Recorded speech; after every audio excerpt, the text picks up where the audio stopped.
Today I'm going to do a holiday look with our model Justine, and I'm really all about flawless skin. That's where the holiday makeup look begins. And once having applied a little bit of foundation, we're talking about concealers. Concealers I find are underused because one of the areas women truly need concealer is on the eyelid to act as a base and a primer in one. So using an eyebrow pencil usually is recommended. It can be also done with powder, but with the eyebrow pencil, if the woman has a lack of brows, this is really the opportunity to create a whole new frame for her face. And brushing really makes it come alive. Brushing takes away the formality, blends the color with the natural hairs, and makes it totally believable. So Tom's 5-step phase, which is really the pivotal first step to any successful makeup application, especially when a woman is a novice to makeup, includes the perfect skin, skincare, foundation, concealer, and the powder roll. So a touch of powder to set everything. Then we're talking about definition, great eyebrows, mascara, a flush in the cheek, and a lovely gloss. So we're going to do the simple smoky eye, and the simple smoky eye is very different. It's a much more modern version and a version that any woman can do. Start with your black liner. So apply your liner on the upper lid with small strokes. Use the blending tool to blend it completely into the lash line. This is very important. Once the eye is open, we do not want to have any gaps. So it's a very smooth, homogeneous line, and don't worry if this line is perfect, because that's not the goal. The goal is to make sure that you have depth and definition at the root of the lashes. So the second step to the simple smoky eye is to use a cream eyeshadow base, one that is long lasting. So this is a 15-hour base, and I'm going to use it in the black. And this is going to be applied starting at the outer corner of the eye with your concealer brush, working towards the middle and working up towards the bone. So this is a rough shape of my smoky. It is my base, and on this I will highlight and contour any color I choose. So the third step is now to build with color, powder eyeshadow. I've gone for a pale shimmery white in the inner corner of the eye. This is always a great way to open the eye. I'm also going to sweep that same color under the brow bone, just like that. It creates high drama, really lifts the eye. A little bit more precisely, I'm going to use a second color in the violet tones. The outer half of the eye. We're just going to line under the eye a little bit as well. Now lining the eye below is totally up to the woman, if she likes it or not, very important. Second consideration, fashion. I mean, they come in and they go out. It's different applications and techniques of makeup. And the last consideration is it going to be advantageous for the woman, or is it going to draw attention to something under the eye that she really doesn't want to draw attention to? So those are the three key factors. And my advice to anyone doing the line under the eye is making sure you set it. Nothing worse than having your eyeliner melt away as the evening wears through. So my favorite way is to set it with some matching eyeshadow. So I'm going to line the lower lid with some of the matching eyeshadow color I used on top, but this time I'm going to use it wet. Look up for me.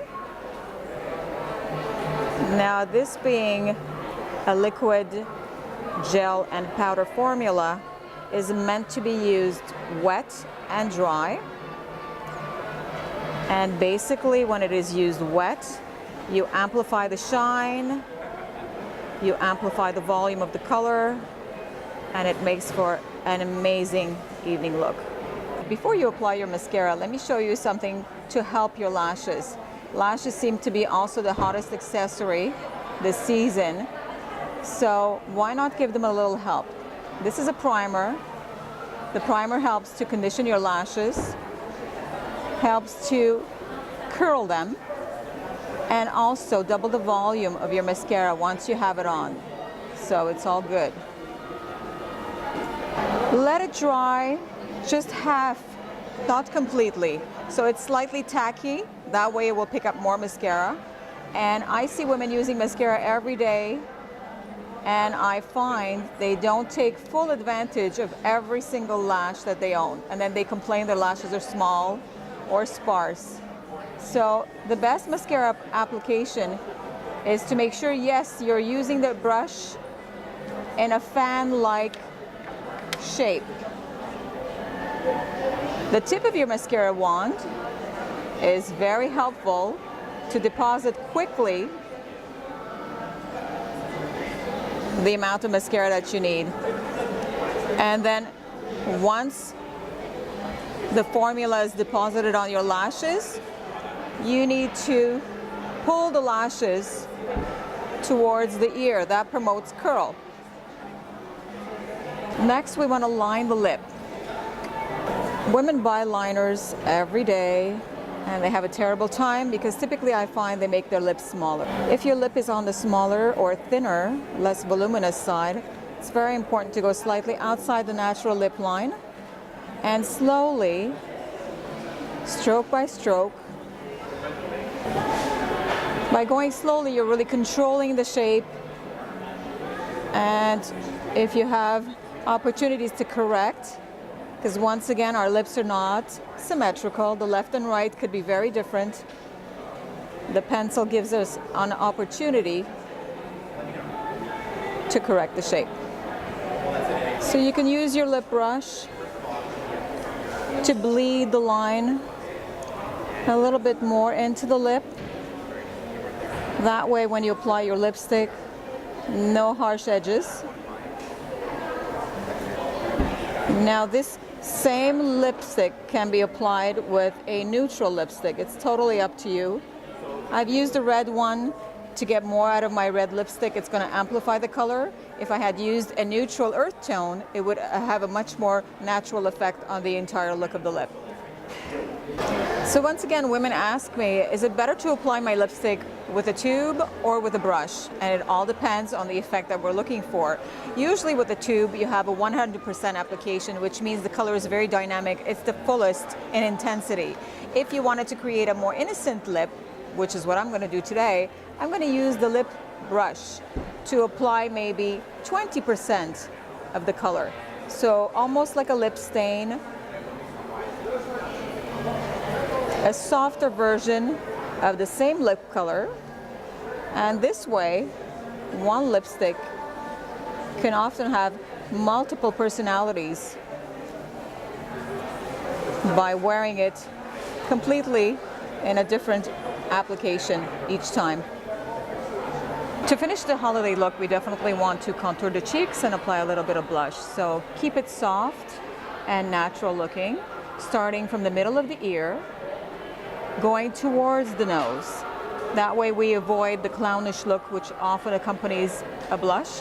So starting from the middle of the ear, going towards the nose, really follows the contour of the cheek, creates a lovely highlight and an easy application overall.